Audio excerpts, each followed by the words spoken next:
All right, let's dive right into this explainer. Today, we're going to analyze the cold, hard forensic facts behind one of America's absolutely most infamous unsolved mysteries. We're setting aside all the pop culture mythology for a bit, and we're just going to look strictly at what the evidence actually tells us about the Zodiac killer. Because when you peel back all those layers of endless speculation, what we're really left with is a fascinating and honestly incredibly frustrating case study in early forensic science, cryptography, and some pretty major systemic limitations in law enforcement. Just listen to this. The SF police could have caught me last night if they had searched the park properly, instead of holding road races with their motorcycles, seeing who could make the most noise. I mean, wow.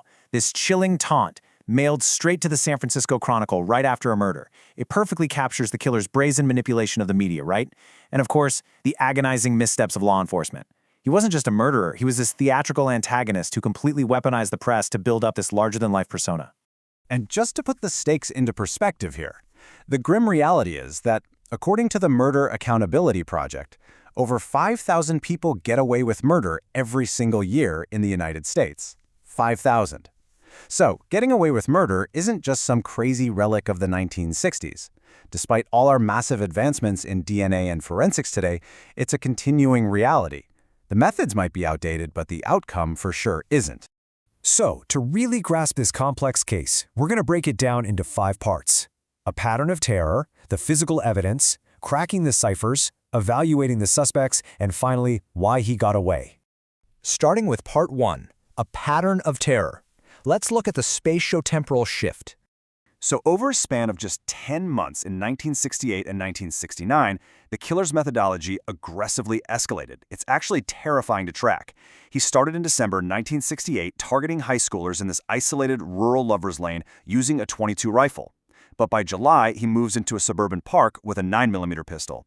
Then he commits a daytime stabbing at a secluded lakeshore. And finally, by October 1969, he executes cab driver Paul Stein in a wealthy, densely populated urban intersection right in San Francisco. This geographical evolution shows a progressive, terrifying increase in offensive confidence. He was literally, deliberately challenging the municipal police infrastructure. And this escalating confidence, it was paired with some really strange, almost surreal details. Take the Blue Rock Springs attack, for instance.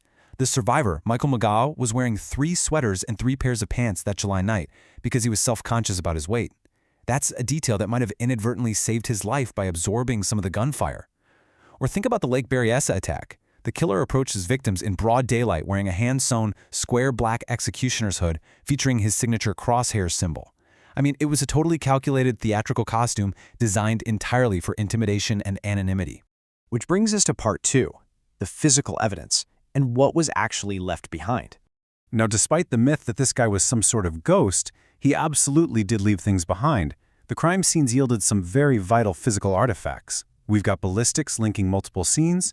We have size 10.5 Wing Walker military boot impressions tracked right in the dirt at Lake Berryessa. We have latent partial right-hand fingerprints pulled from the exterior of Paul Stein's cab. And probably most chillingly, the killer actually tore away swatches of Paul Stein's blood-stained shirt and mailed them to the press just to prove his identity. So the evidence proves he was present. But here's the catch. This brings us to what forensic scientists call the convergence problem.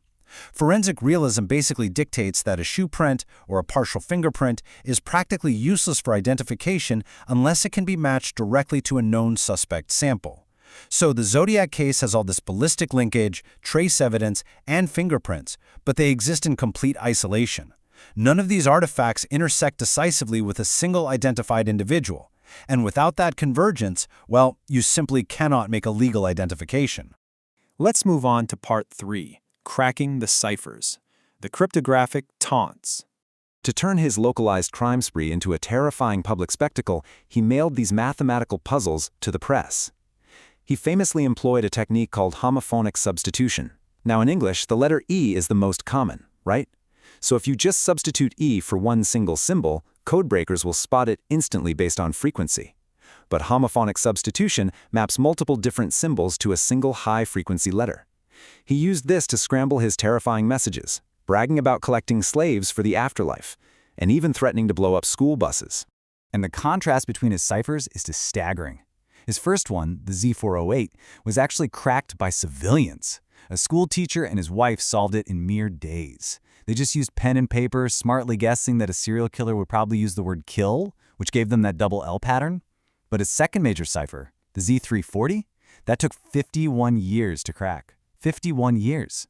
It required an international team of programmers and supercomputers running over 650,000 manipulations just to discover he had layered the substitution over this complex diagonal transposition scheme. Unfortunately, his shorter remaining cryptograms, known as the Z13 and Z32, they hit a hard mathematical wall. They lack the statistical depth, which is known as unicity distance, to ever be mathematically verified. Because they're just so short, dozens of completely different phrases can map onto them with equal mathematical validity. So, without recovering his actual physical key sheet, those shorter codes will very likely remain unsolved forever.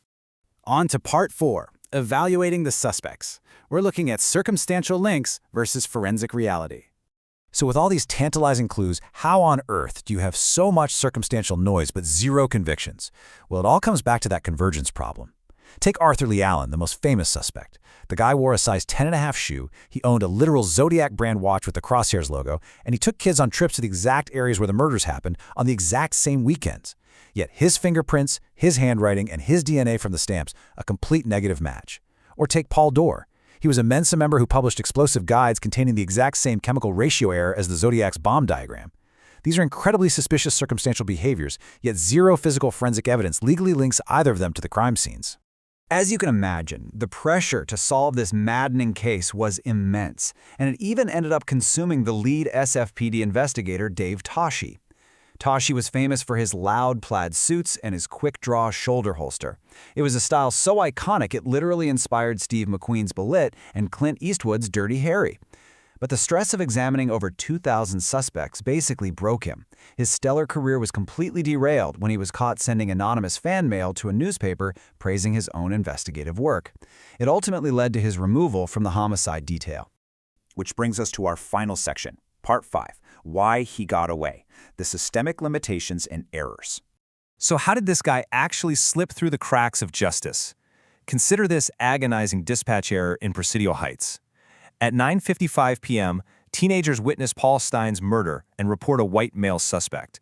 But at 9:56 p.m., the police dispatcher mistakenly broadcasts that the suspect is a black male. Just 2 minutes later, responding officers Folk and Zelms drive right past a husky white male walking away from the scene. Because they were looking for a completely different demographic, they didn't even detain him. It was a catastrophic 2-minute miscommunication that quite literally allowed the killer to vanish right into the night. Furthermore, this killer heavily exploited systemic 1960s limitations. He thrived in a time before digital databases. The murders happened across 4 different counties, which meant neighboring police agencies acted as isolated silos, sharing information at a snail's pace via physical mail or teletype. Add in the rapid degradation of evidence at outdoor crime scenes, early evidence handling standards that obviously didn't anticipate modern DNA, and a suspect who brilliantly manipulated the press to create a smokescreen of panic, and you have the perfect recipe for an unsolved case. But hey, science never stops advancing. Today, authorities are utilizing investigative genetic genealogy, testing the enzyme-linked adhesive from the back of his original stamps in hopes of extracting a single-source DNA profile. Which leaves us with a pretty provocative question.